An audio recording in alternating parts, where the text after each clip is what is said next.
Good morning, good afternoon, and good evening to you.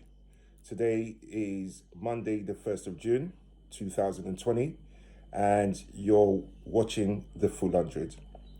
Today is a call to action 6. If you haven't seen 1 to 5, please go on to The Full 100 on YouTube and subscribe to see the previous 5 videos. I want to start today's video by showing you what our problem is. And we have a huge problem, and that's a problem of only seeing our own hurt and no one else seeing it, for lack of a better way to put it. I want to read you something that I came across. I was watching a live feed of the Minnesota governor having a news conference regarding the rioting in his state, and there was live messages and communication on the feed. And I came across a person called Donnie Caps, who his question was this: what evidence of murder do you have? That was his question regarding George Floyd's murder. What evidence of murder do you have? So we clearly have individuals on this planet who will see a video like that and still think it needs more evidence of intent to kill. So I don't normally, when I'm watching international news, I don't normally communicate, because you've got 4,500 people watching and text messages are flying up and down. But I could not resist responding to this person. And here goes my response. It says, "It is people like you who turn a blind eye. Is it because they're not the same race as you? If you saw me doing that to a dog, and after 8 minutes, the dog stops breathing, would you still ask such an obviously ignorant question? The problem with people like that officer and you is you don't think a black life matters as much as a dog or cat." I'm not going to spend any more time on that person, but I just wanted to start today's show by giving you an example of why we have to do this, and do this now. If you don't believe me, take a look. I had to print it out. This person actually asked, what evidence do you have, of murder? And there was my response. Right, now to a call to action 6. I want to start today, the actual show itself, by giving you an update to a call to action 5 on the status of the police officer who was arrested, who had his knee on George Floyd, and what's transpired since Friday, the last time we spoke. Please take a look. Goes out to his family. The video runs more than 7 minutes. Floyd pinned to the ground, a knee to his neck, unable to move or breathe. You can't see every vantage point, but the video doesn't come close to what police initially described, that Floyd was resisting. Surveillance video obtained by CNN from a nearby restaurant also doesn't show him resisting arrest. Donald Williams witnessed Floyd's brutal arrest. His blood coming out of his nose, and I'm noticing it now at the point his eyes are turning a different color, and he's talking about his belly hurts, which is pretty much your last bowel movement in your life. And so that's when I started, pleading with the officers. Courtney all fired, many calling for them to face charges. The officer with his knee to Floyd's neck, Officer Derek Chauvin, had 18 complaints lodged against him. It's not clear what for. He was punished for 2 of them. Another of the officers was sued for excessive force in the past. That suit settled by the city. Do you think that was murder? I do. You do? I'm not a prosecutor, but let me be clear. The arresting officer killed someone. Let's get right to it. I'm Brooke Baldwin. It is an extraordinary Friday for a multitude of reasons. Breaking news out of Minneapolis. That's where I want to begin this hour. One of the 4 police officers involved in the death of George Floyd has been taken into custody and charged with third-degree murder and manslaughter. His name, Derek Chauvin. He is the white officer you see right here who kneeled on Floyd's neck for multiple minutes. As you could hear Floyd saying, "I can't breathe." Welcome back. Here goes my statement. I believe with the consensus of the majority, we can change laws. Laws are the main thing that allows incidents like these to happen and to keep happening. Human beings will be human beings. Give us carte blanche rights with no consequences, and we will take advantage. Protect officers from prosecution, and they will become sadistic, like we saw in the case of George Floyd. The police have absolute power over blacks. And as we all know, absolute power corrupts absolutely. Decades of absolute power now needs to be rolled back. Racism must be labeled uncivilized. Media outlets, print media, radio stations, social media, or TV stations now need to be made to adhere to civilized standards with serious consequences attached.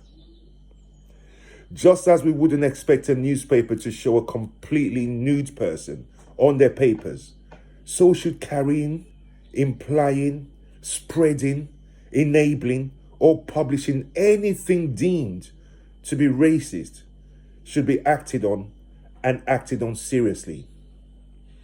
However, although what these ignorant people say and publish does not directly kill us, they help keep those racist sentiments alive and therefore indirectly keep killing us.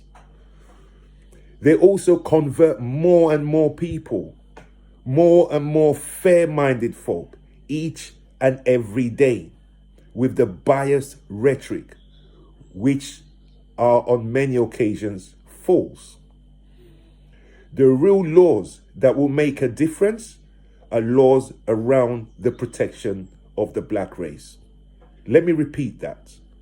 The real laws that would make a difference are laws around the protection of the black race. Okay, we are not an endangered species, but if we can construct laws as soon as we see it is needed to protect an animal species, then why can't we look at laws that protect blacks from police and from racism? Why can't we make it harder for an officer to believe he can do what he or she wants to a black individual? Why can't we make laws that makes an officer think twice before shooting a black person, just like they must do before pulling a gun on a white person? Why can't we put laws in place that makes a white officer see a black person the same way he sees a white person? Why can't we come up with a way to give a black person the same guarantees as a white person has? That if you comply and you are not pulling out a weapon on an officer, then you are guaranteed to live through the experience. At the moment, that is not a guarantee that we enjoy. A law that needs to be considered is one that gives citizens the right to stop or arrest a rogue officer during an incident.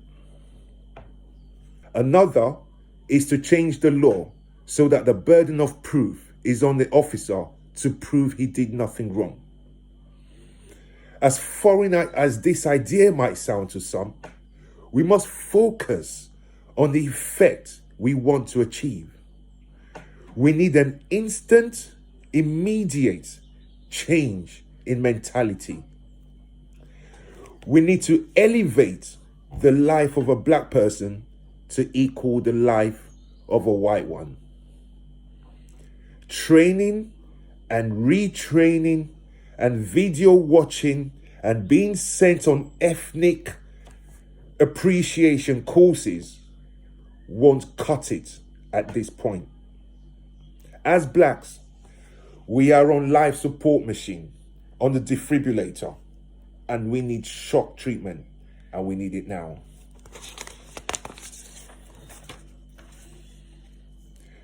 This means thinking outside the box.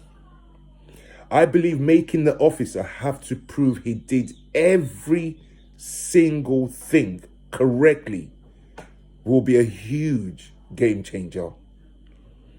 I must say though, that this is not just a problem with the police.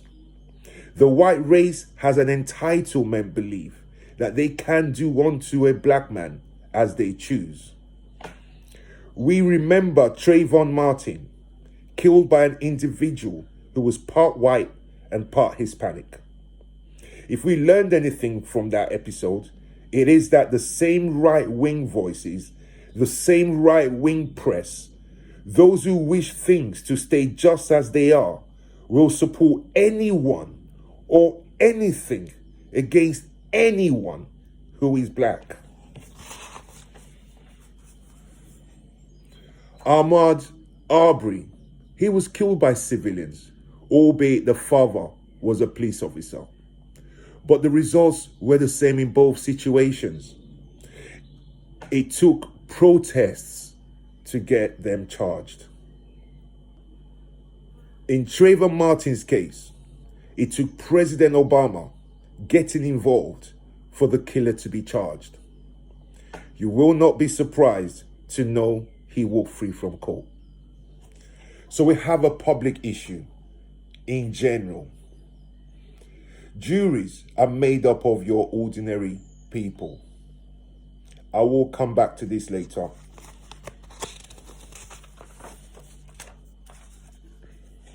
The entitlement whites feel even extends to our very own countries. Take a look at an incident I want to bring to your attention, which happened in South Africa. You would think this happened during the apartheid era, but it didn't. This video will explain the entitlement issue, which has to be addressed for universal parity of the races. Please take a look. There were tears on both sides of the courtroom in the so-called coffin case. It was a case that laid bare the ongoing racial divide in post-apartheid South Africa. On Friday, a judge sentenced Theo Jackson to 14 years and Willem Oosthuizen to 11 years in prison. The most appalling act by the accused was to put a living person in a coffin against his will under threats of killing him. Video shot by the men on a mobile phone led to nationwide condemnation and eventually their arrests. Victor Maloshwa says he was taking a shortcut on the men's farm when they kidnapped him, drove him to another location, forced him into a coffin, and threatened to kill him. In their defense, the farmers say Maloshwa was trespassing. They caught him stealing copper cables and said he threatened to kill their families and burn their crops. But the judge pointed out this was not the first time the men had forced someone into a coffin, and their behavior had, quote, fueled racial tensions. Analysts say this case spotlights the haves and the have-nots in South Africa, which is largely split along racial lines. We are having to come to terms with exactly who we are as a country. We're a country that is built on racism, on cheap labor, on sexism, on patriarchy. In sentencing the two men, the judge said they showed no remorse. Their prison sentences should send a message to others that this kind of behavior will be punished, and punished severely. Welcome back. That's on black soil. Do you know what made a difference? The jury made a difference in this case. And the jury is what will make a difference to future court cases. We have seen white women use a call to the cops as a tool against blacks just because they think, how dare this black person challenge me? I'm about to show you a clip of one such incident in the US. This lady knew that a call to the police, even though she was in the wrong, could lead to the death of that black person. I want you to pay attention to her employer's response and action taken. If more institutions, the police, prisons, courts, schools, universities, and other institutions were to behave in this way, we would begin the long road to abolishing institutional racism. The officer now charged had 18 complaints on his name. 18. Convicted on only 2 of them. And yet he remained in place. Take a look. In New York, a white woman who called the police on a black man bird watching in Central Park has been fired from her job. The man, named Christian Cooper, recorded part of the conflict, which all started when he asked her to follow park rules and leash her dog. There's an African American man in Central Park. He's recording me, threatening myself and my dog. After his video went viral Monday, the woman, Amy Cooper, publicly apologized, saying, quote, "I'm not a racist. I did not mean to harm that man or the African American community." On Tuesday, her employer announced it had fired her because, quote, "it does not tolerate racism of any kind." Last night, Christian Cooper told CNN he accepted her apology as sincere, but still questioned her actions. I'm not sure if in that apology she recognizes that while she may not be or consider herself a racist, that particular act was definitely racist. She was looking for some way to get an edge in the situation, and that's where she went. And that ultimately did not help her. So, is she a racist? I can't answer that. Only she can answer that. Christian Cooper says that as long as she keeps her dog... Of an incident that led to 2 Atlanta police officers being fired for using excessive force against 2 college students during these weekend protests. It shows the couple being tased. We want to show you this video, but we want to warn you that it is disturbing.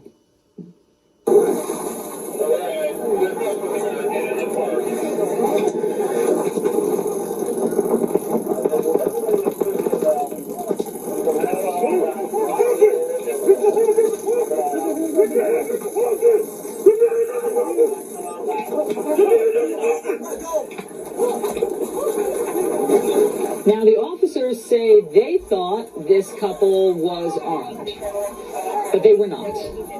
CNN's Diane Gallagher. Welcome back. I would like us to make it much harder, much more of an offense to say or imply or insinuate or act in a racist way. When we wanted to clamp down on child pornography and pedophilia, we put a sex offenders register in place. Why can we not establish a racist offenders register?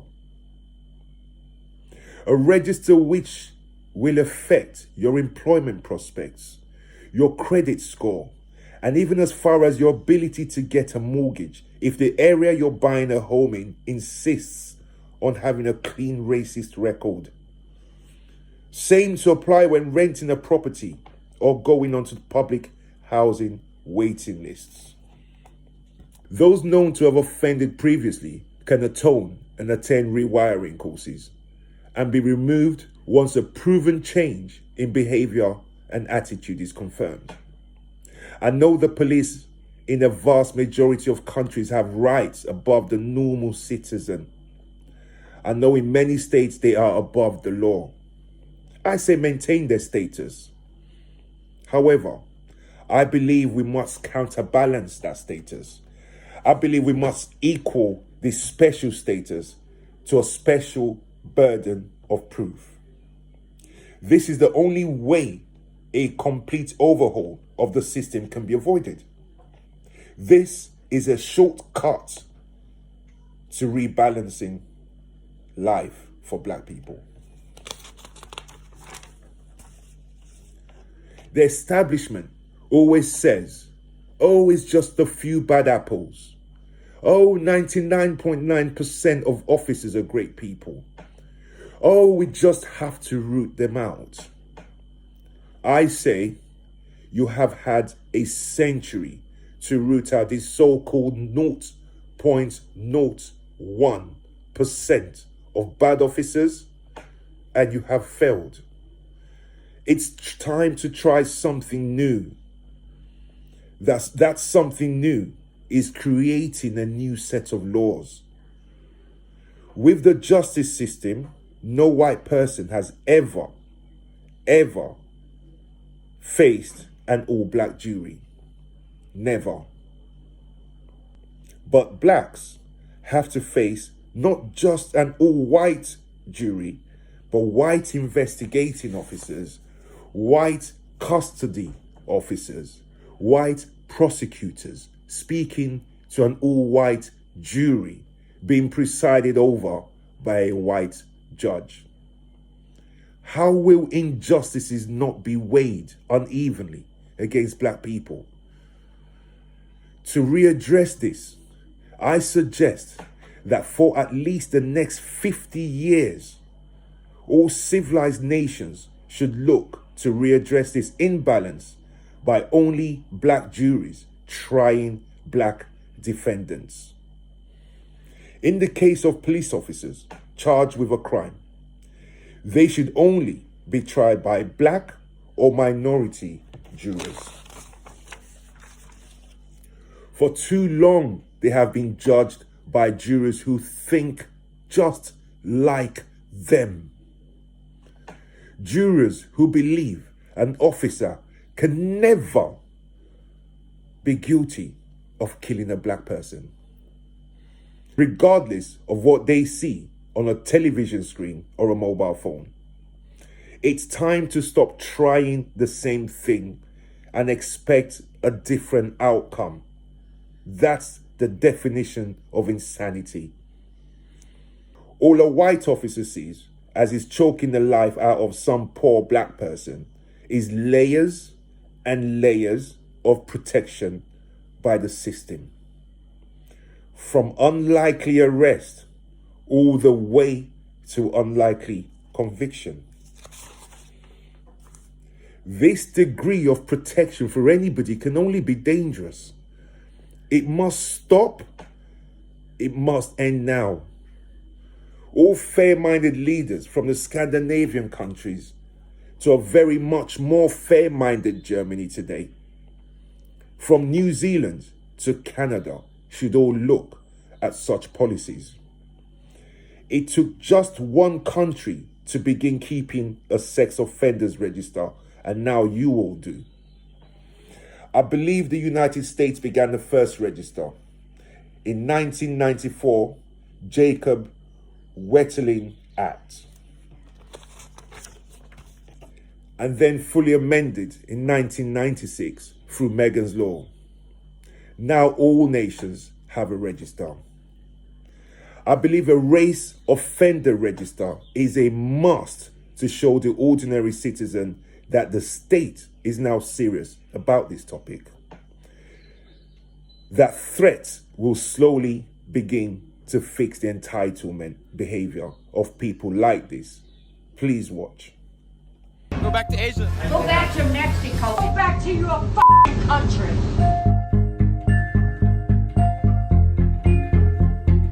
Your f***ing country. This is my country.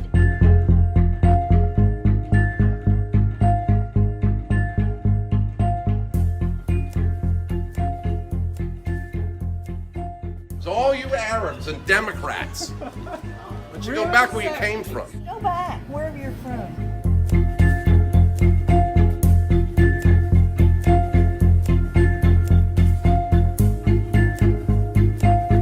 Does it concern you that many people saw that tweet as racist and that white nationalist groups are finding common cause with you on that point. It doesn't concern me because many people agree with me. I was born here. You don't belong here. Yeah, I don't care. I don't care. I don't care. Go back to Mexico if you...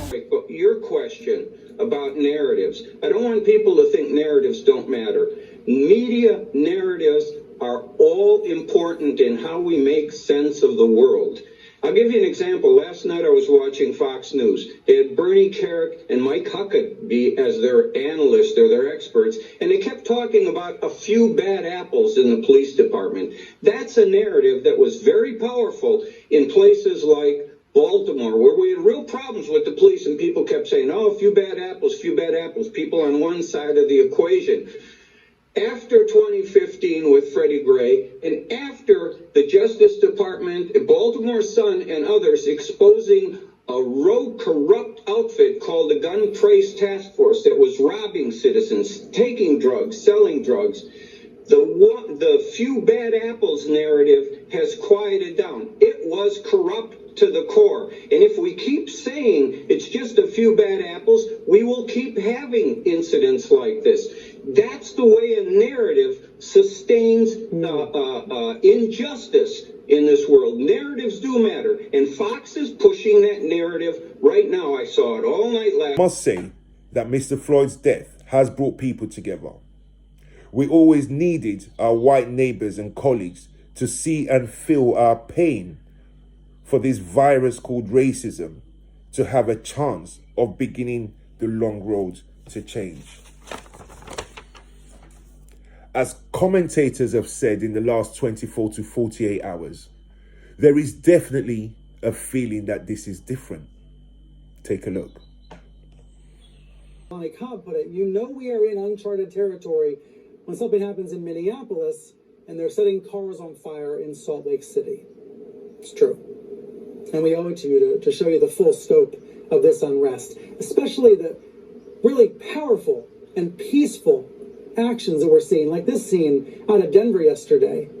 But lawlessness in the police department is what opens the door to lawlessness in the streets. And so if you want to be a part of this, send a message from the right that you do not want more lawlessness from police. You've got to have a federal bill. On Monday morning, the first order of business, get a bipartisan group together at the White House or someplace else. A lot of this stuff is very well known. Some of this qualified immunity stuff, you can't sue police officers individually. So a lot of stuff you can begin to fix, and suddenly you begin to restore the checks and balances. I would want to go to this Department of Justice, and right now in these streets, I would ask for three things. I would ask for us to limit qualified immunity so that we can actually file lawsuits against these bad apples. I would ask for us to lower the standards so we can actually press federal charges against these officers. They can no longer just run and hide behind the fact that you cannot bring federal charges because the bar is too high. And then lastly, John, one of the things that's most important about this, George Floyd and Breonna Taylor, they literally paid these police departments to kill them. Listen to what I'm telling you. The Department of Justice is grants. They fund these departments. They do so without any accountability and any oversight. And so we need to make sure that we put in place a clawback so we can take back funds from these agencies that are not having any accountability and any oversight. Those are three things that we can do right now, which will help quell protesting. Welcome back. I agree that all nations should be in cabinet meetings today, Monday, after the events of the weekend, discussing what they can do to bring change. Is the UK cabinet discussing that today? I'm not sure that they are. I don't believe they will be. We need to harness the real fact that life after COVID will be different. That we will all need to adapt and adjust to a new way of thinking, working, and seeing each other. Let's come out the other side of this pandemic a new people. If we can change a 1,000-year culture of shaking hands, then we can definitely change the culture of racism and institutional racism. Unfortunately, as long as my white fellow citizens and all national press do not call for change, then nothing changes. I have called on Black nation leaders to wake up and speak up and get organized into one bigger and louder voice. I am now calling on all people, excluding the despicable far right, white supremacists, and neo-Nazi. We will never, ever need you. We are better off with you animals in a cave. I am referring to the average, fair-minded folk who can now see enough is enough. Please sign petitions, attend marches, call or write your MPs. Let's begin a movement. Let's make our voices heard. To you, the Western nations, Bakari Sellers stated 3 points. I disagree. These are my suggestions of laws which will make an instant difference, and those for long-term sustained difference. So here are the short-term, instant laws we can put in place that can change the life of a black man overnight. 1, a citizen's right of arrest of police officers to save citizens from harm. We need citizens to have the right to intervene and subdue and detain a police officer if Mr. Floyd's situation were ever to happen again. We all saw them standing by and pleading, but they were powerless to help. Those who had the power to help stood by and did nothing. Number 2, change the burden of proof so it's on an officer who already, by the way, enjoys huge protection under this same law. Let's not make the burden of proof be on us, on the aggrieved, on the public, on the government. Let the burden of proof be on the fella who claims the individual struggling. Show us he was struggling. Retain your video and put it out immediately to prove you were doing the best that you could. If this is put in place, many an officer will think twice before attacking a helpless, unarmed black individual again. 3, officers not to be tried by all white juries anymore. It's a farce. It's a joke that isn't funny any longer. Make it a law that they either be tried by all black or at least all ethnic juries. This law will definitely check many potential murderers within the police force. 4, set up a race offender register immediately. This will put both police and your average citizen on notice and will avoid incidents like these from being experienced by my 9-year-old in 5 years from now. Now for the long-term changes that can be made for the long-term difference. 1, begin work on registering black citizens for jury service aggressively. Begin promoting the very few circuit court judges and acting judges of color. This is a long-term goal.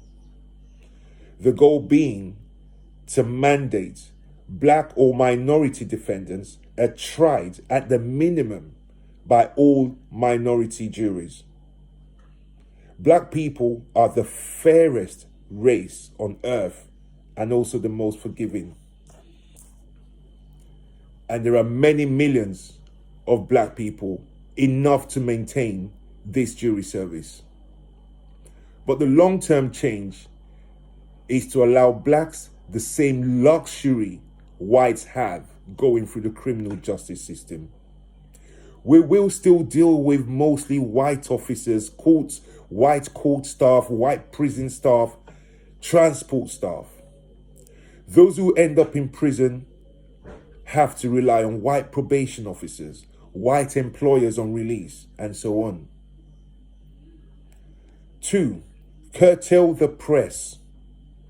We must stop the promoting and instigating of hate. I don't know how we do this, but we must all call on the good people of this country.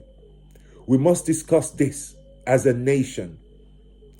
Lead by example on the world stage in showing a new civilized attitude and stop this victimization, vilification, and the targeting of immigrants, immigration, and minorities. I wish to end with a clip from a real human leader, unlike that monkey occupying the White House. This is a message from Joe Biden. But before I play that, after that video, please watch the partner of the late George Floyd and listen to what she has to say. Take a look. He writes, these last few days have laid bare that we are a nation furious at injustice. Every person of conscience can understand the rawness of the trauma people of color experience in this country, from the daily indignities to the extreme violence like the horrific killing of George Floyd. He also added this: we are a nation in pain, but we must not allow this pain to destroy us. We are a nation enraged, but we cannot allow our rage to consume us. We are a nation exhausted, but we will not allow our exhaustion to defeat. Courtney Ross was Floyd's girlfriend. This is nothing but an angel that was sent to us on earth. And we demonized him and we killed him. I just want to get on the phone and call my baby and hear his voice. He cannot die in vain.